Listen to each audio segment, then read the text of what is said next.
Hi everyone, I'm Rashmi, social media manager at Core, and today I have Kobus with me. Today we are going to talk about one of the most important and often misunderstood topics in enterprise AI safety. So there is a lot of conversation right now about AI safety, and rightly so, as agents move from being just assistants to now becoming digital workers. They are no longer just answering questions, they are taking actions inside enterprise system. So the shift of risk profile has changed completely. It's not just about what agents can do, but who is it allowed to act for, where it can operate, and under what guardrails. Even small gaps here can have long term ramifications. So, to unpack this complex topic and what it actually looks like in practice, Kobus will help us walk through it. Over to you, Kobus. Great. Thank you for that introduction, Rashmi. And I think what you said is very accurate in terms of AI safety. And I think a lot of focus has been placed in the recent past on model safety and toxicity and bias and all those things. And we've gotten used to that. We've gotten used to the term of guardrails as a subset of AI safety. But Rashmi, I think you touched on a very interesting point because there are different facets of AI safety being exposed or surfaced now. And as you mentioned, with AI agents becoming more powerful within organizations, you really need to be able to set the AI safety in terms of what the capabilities of that AI agent is.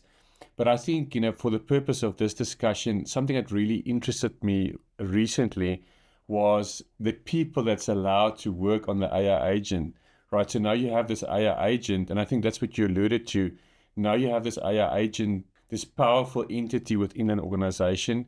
Anthropic is floating this idea of an universal agent that's, even a more powerful agent.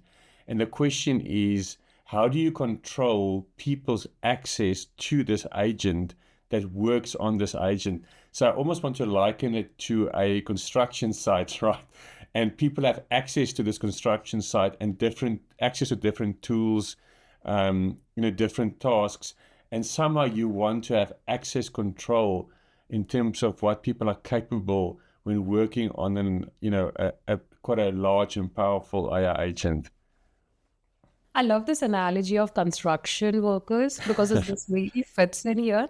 Kobus, I would love for us to go through in terms of how it looks in practice. So, do you think you can pull up a demo here? Yes, so let's quickly look at the Kore.ai environment in terms of safety and user management. And I think what makes user management different within the context of AI agents is that you will see that you can obviously sync a directory. So if you've got a directory of users, you can configure that directory. But then also you can configure user settings and what details of the users are exposed. So if you go to configuration, you can see first name, last name, title up until address, if edit is allowed, or you can choose to display or not. But what I really found the most interesting is the following aspect. If I go to role management, and this really made me think of a construction site. So you will see that there are various roles defined here, a master admin, and as we spoke recently, you have different tools available to the agent. One or more agents forms part of an agentic application. And so you can see there's different layers of control. And then you want to be able to set the access of a user. So someone might be able to just be a viewer.